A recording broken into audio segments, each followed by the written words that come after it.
abwera pano atitsimikizire ndondomeko zimene akonza kuti kampeni ikhala. Responsible for administration, Dr. Noyo Mlowoka Kaira. Ziko kwambiri.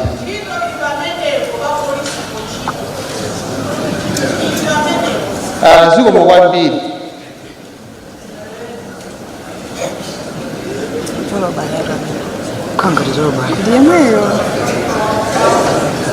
Esther, Esther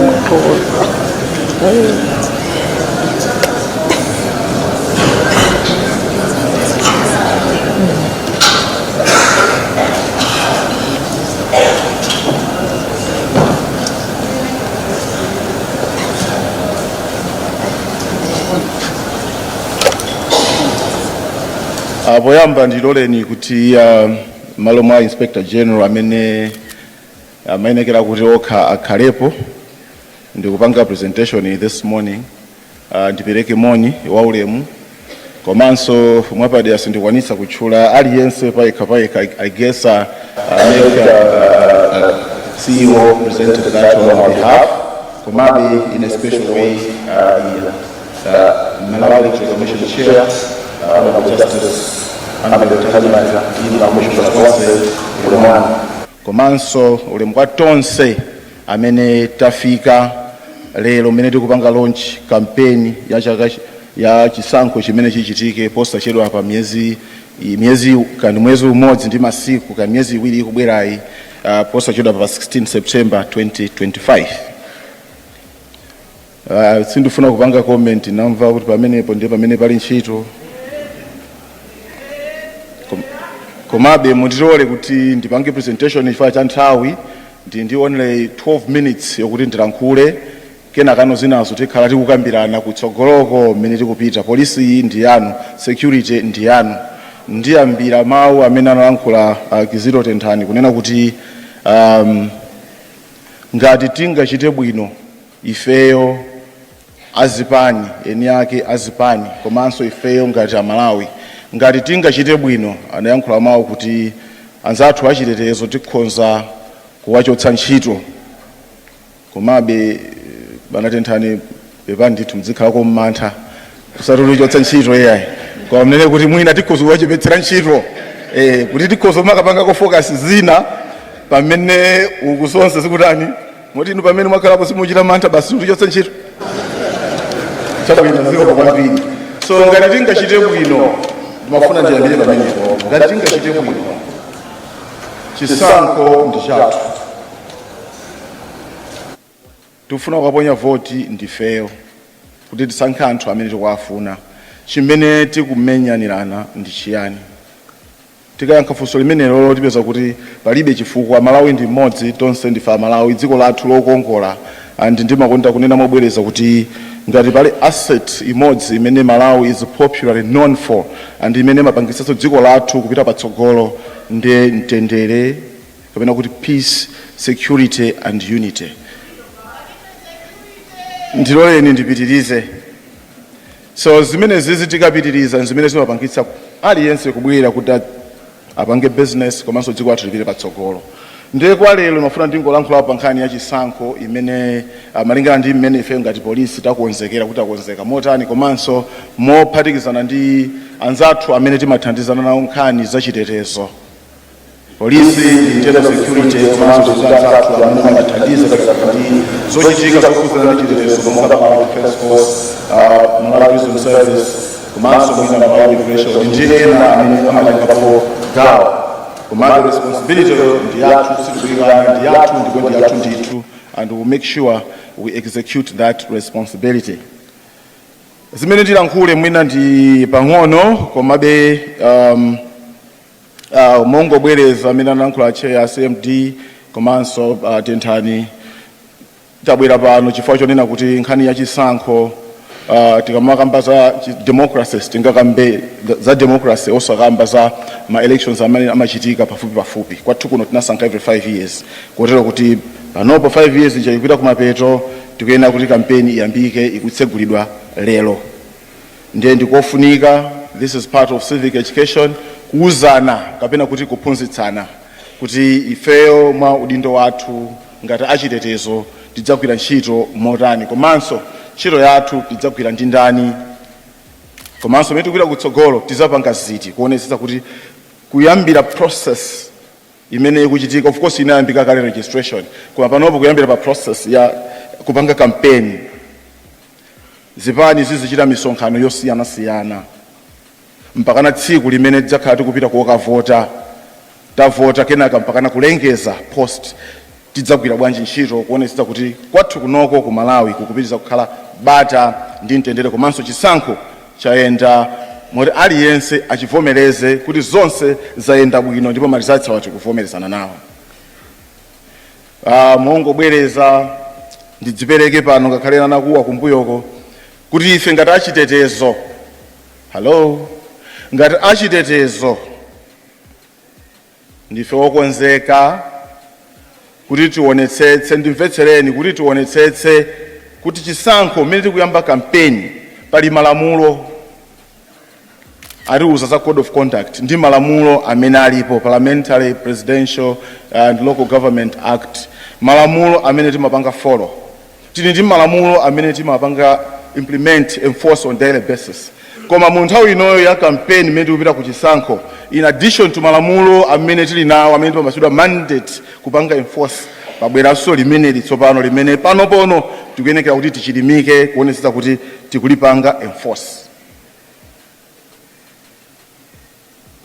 Ndisanapitirize ndipemphabe honorable chairperson komanso tonse tili munomo, ntchitoyi a inspector general sagwira okha, kapena kuti ngati tikhaenda anzathu MDF sutagwira okha MDF commander ayi, tidzagwira tonse limodzi.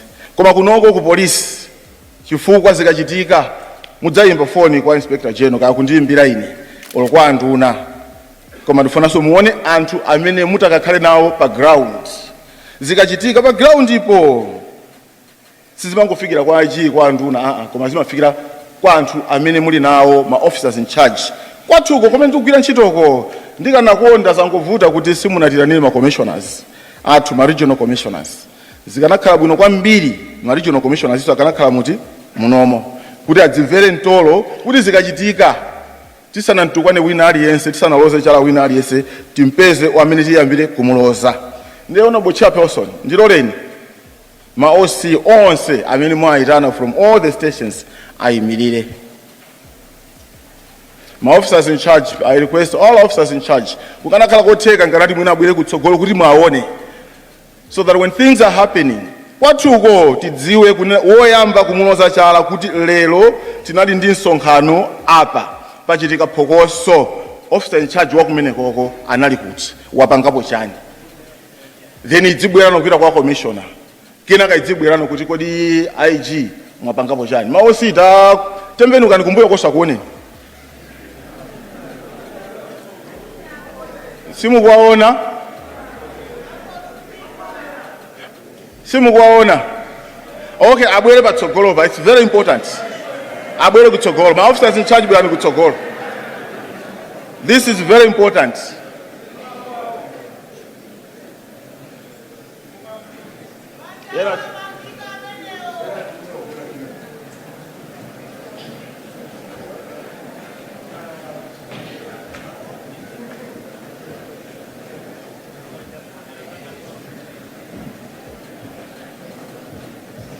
Tipange line kuno bwino, tipange line imodzi, siyambire kumapeto.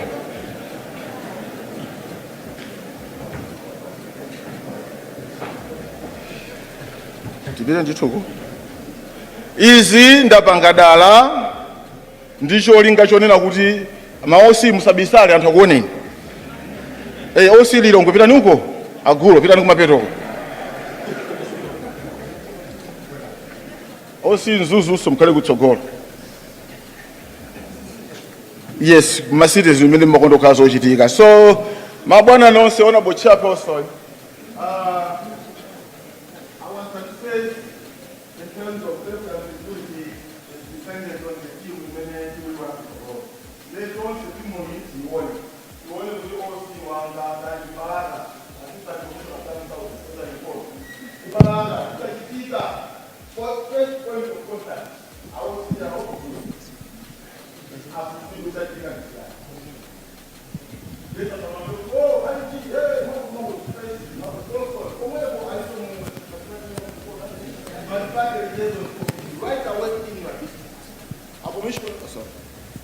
Right away in your district. So that's the first point of contact. Then if it fails, today I got only one commissioner for Central West. So I will not invite her because she's alone, unless on special request. But you may stand where you are. Commissioner Barbara Tsiganchenga, Central West.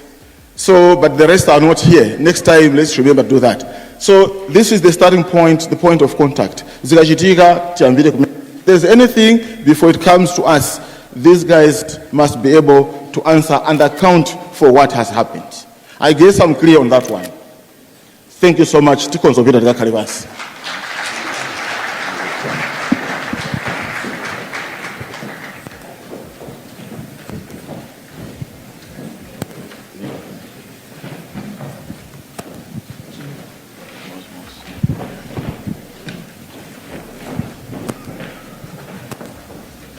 Maosi atu ndamenewo.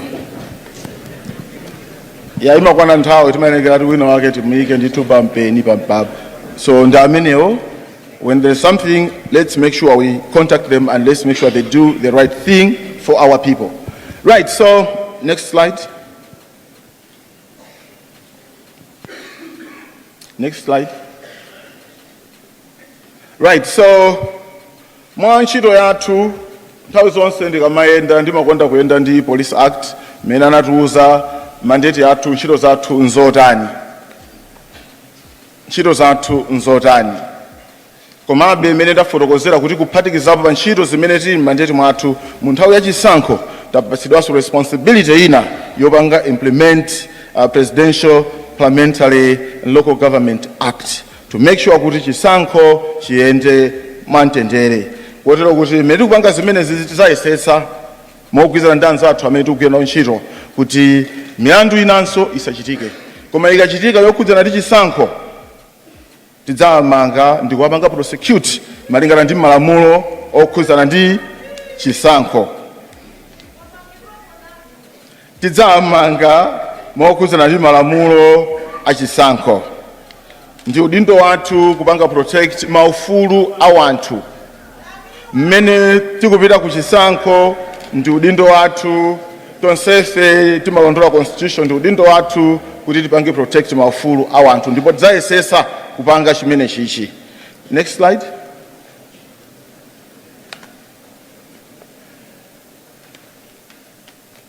Zina zimene tachita mmene tikukonzekera chisankho chimenechi kapena mmene kampeni ikuchitika ndi chiyani. Mwapadera honorable chairperson ndi commission yonse komanso tonse pali panopo ndi MOU pakati pa ifeyo ngati achitetezo ndi anzathu a Malawi Electoral Commission mu framework imene kutithandizira kuti mmene tikupanga zimenezi, mmene tikupita ku chisankho, mmene kampeni ikuchitika, ifeyo ngati Apolice ntchito tidzagwira bwanji. Komanso ifeyo mogwirizana ndi anzathu achitetezo ntchito tidzagwira motani. Next slide.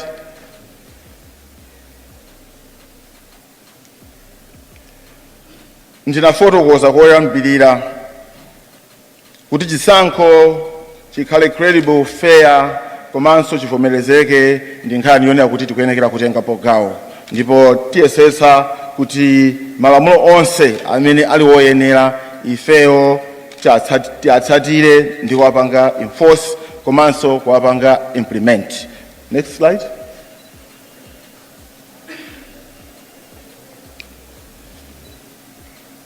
Anafotokozapo atenthani komanso achair CMD pa nkhani ya campaign anapanga produce code of conduct.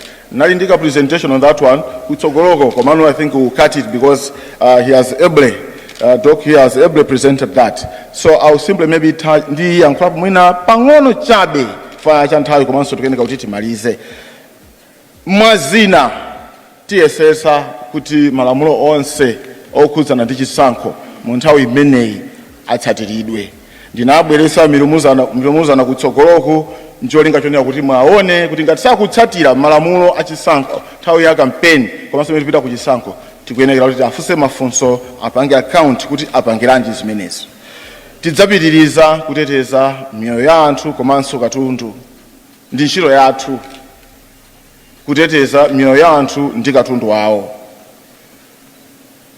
Pamenepo tigwirizane mu nthawi ya chisankho sikuti tidzasiya kupanga zimenezo. Komanso nditsindike ichi chifukwa tikatuluka muno sitikufuna kuti tikangoyamba kampeni tsiku lina lililonse akomishona kaya ofesi yanga kaya kwa IG foni kuchokera kwa ma OC utenga umene upita kwa ma OC pali mfundo apanena kuti provide security to all candidates, supporters, electoral officials and the public. Investigate and prosecute violations of electoral laws. Maintain political neutrality. Work in collaboration with MEC, communities and other stakeholders. Very important points. Mfundo zofunika kwambiri zimene tikuyenekera kuti tizitsatire, zimene tizitsatire ifeyo ngati achitetezo. Nzomveka sizofunika kufotokozera. Kwa inu ma OC anzanga muli uko, a commissioner muli uko, izo zimvere malamulo zimene atiuza kuti mene tikupita kwa kugwira ntchito mene chisankho kampeni yapangidwa launch titsatire malamulo a chisankho. Tipereke chitetezo kwa wina aliyense. Ma candidate, ma supporters, ma officials, wina aliyense kampeni yatsegulidwa. I guess in that section 52, the act which talks about public officials equal treatment. I think so. That's section 52. Yes, equal treatment. We are public officials. Our duty is to provide equal treatment to anyone who is participating in the electoral process. Hallelujah.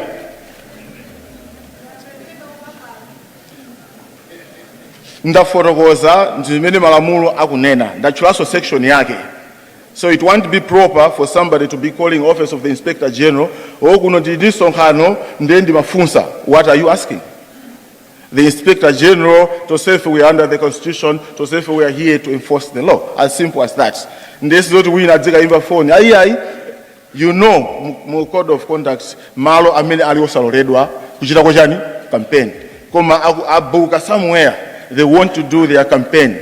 You are officer in charge. Your duty is simple. Give equal treatment kwa wina aliyense amene akupanga participate in the elections. I think I don't need to go further than that. The other one is neutrality. No bias. No bias. Ife ngati Apolice tiyesetsa kuti tisakondere wina aliyense. Komabe tikuyenekera kumvetsetsana. Zimene amafotokoza ati Nkhani.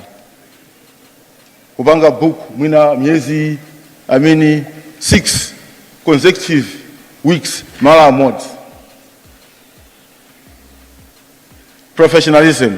Tigwire ntchito mmene tinaphunzitsidwira komanso tapanga misonkhano yosiyana yokuzana ndi chisankho. Tigwire ntchito malingana ndi malamulo komanso ndi ma procedures amene taphunzitsidwa.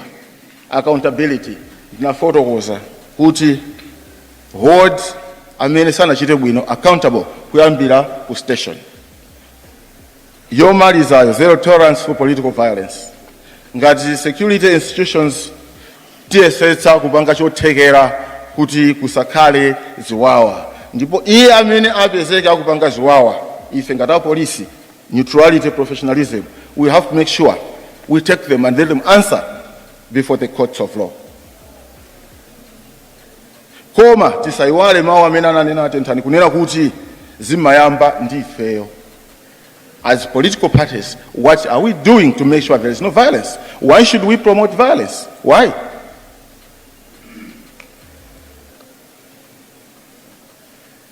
Kuchoka pamenepo pali malo ena angapo amene tinapanga identify as high risk areas kumene mwina kukhonza kuchitika ziwiri zitatu. Timayenekera ndithu kupanga ndithu what we call risk assessment. Ndikuona kuti malo amene wawa tipangapo chiyani to enhance security in those areas kuti kusakhale violence komanso kusakhale ziwawa. Pepaniso naonso amene amalemba zinasandalemba mwachinyamata apologies, komabe pali malo ngati ku Karonga, in particular Paboma. There are some areas kumene it's in terms of risk, it's a little bit high according to our risk assessment. Ndimene ma areas ma attributes amene chimayangana. Bwerapo Lilongwe Mponera and all those areas amene apangidwa list apopo as part of high risk areas. Komabe, this does not mean that we are taking these sitting down. No, we'll make sure that we enforce the laws and we reinforce security malo amene tukona kuti ndi high risk areas. And zina mwazi zimene tichite zimene zichitike, but for example I identified key security risks, contestation pali malo ena amene tukona kuti pamachitika zina ndi zina zimene zimakhala zosakhala bwino. Ifeyo mmene ndanenera kuti malo amenewo tipanga chotheka kuti kusakhale mapokoso. Komanso kuonjezera pamene popo pali malamulo ena anafotokoza mu code of conduct zili mbali ya ukozo. I don't need to go start talking about them one by one. Anafotokoza bwino Dr. Nkhani. In terms of going further with preparedness, kukonzekera kwathu mwinaso takati kuona mu social media komanso ma press takati kuchita ma training osiyana mothandizira ndi ma partners osiyana komanso ena using our own resources because we also budgeted majority.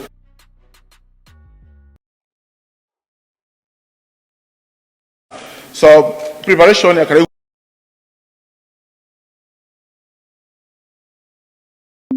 In addition to that, we are also working on deploying my special rapid response teams. Security institutions should be able to react and respond. Machangu zisanafike povuta. Nkhani yachitetezo inayamba kalekale sikuti yayamba panopo. Zimadzachitikabe ponera kuti mupangebe respond. Komwe chomwe si chinthu chimene tikanakonda kuti chizichitika. Then komanso tikupitiriza kutola information ndi zina kuti tionesese kuti zonse ziyende mwadongosolo. Next slide. I think I should be towards the end. And then, in addition to that, we continue to visit kuphunzitsa anthu ngati mbali ya chisankho limodzi ndi Malawi Electoral Commission kuwauza anthu zina zimene ndanena monga ngati ma big walk, kuchita mapemphero cholinga ndi kuphunzitsa anthu kuti tizikonzetsere mmene tikupita ku chisankho. Komanso timakhala ndi centralized command control center kumene timafuna tizilanda information yonse isanaperekedwe kwa wina aliyense idzikhala kuti tayiona komanso tayiunika kuti information imene ikuperekedwa ndiyoona komanso sibweretsa mpungwepungwe. Nthawi ya chisankho timapanga discourage ngati security entities kuti PRO wakuchitipa PRO wakunsanje aliyense adziyankhula payekha. Timafuna zonse zizibwera malo amodzi njoyika kuti sure information imene fe tikupereka si disinformed komanso ndiyoona yokha imene aliyense akayilandira idzakhala yoona kaya mpaka nakale idzakhala information kuti ndiyoona usatapereka kena ka sorry information imene jai we retract. Nthawi ya chisankho ndi nthawi imene zinthu zimakhala very sensitive, so we don't want that. Timafuna tizipanga zonse malo amodzi. Komanso we are also trying to work in danza to cyber kunkhani makamaka nthawi ino kumakhala ma disinformation komanso information ena ola kuika kuti ziyesa kupanga track amene akupanga pedo information imene siyo khonza. I think I'm remaining anything. Yeah, is in does it photocosa? Go ahead. Yeah, I think zina ndi zimene zilapoza code of conduct nanena zija kuti I don't want to talk about that and azifotokozera kale. Politics is not war. Nkhani yandale sinkhondo ndife Malawi ndife pachibale. Let democracy strive in peace. Ufulu umene tinavota kuti tikufuna ndale za multi-party democracy ifeyo ngati Malawi tinthu udindo wozipanga promote osati kumamenyana. Last one. So, last one.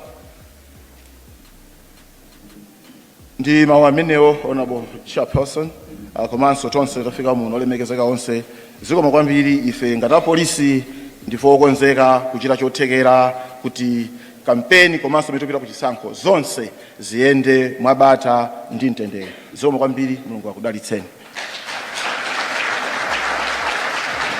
Zikomo kwambiri ya DIG Malawi Police Service Bambo Dr. Noyo Mulowoka Kaira. Penepo sindi wonjezeraponso kwambiri but For the sake of those that might have been following through the slides, we are going to make available in liaison with the police service the presentation that has been done by the DIG. And ndicholengeza chimozi tisanaitani amene akuyenera kubwera kuti nyumba muno tili ndi a Malawi Red Cross ndi kutheka kuti mungakhale kuti mukufunika thandizo la first aid mwina mutu wapweteka chani chonde aziwiseni a protocol kuti akulondoleni kuti a Red Cross ali pati.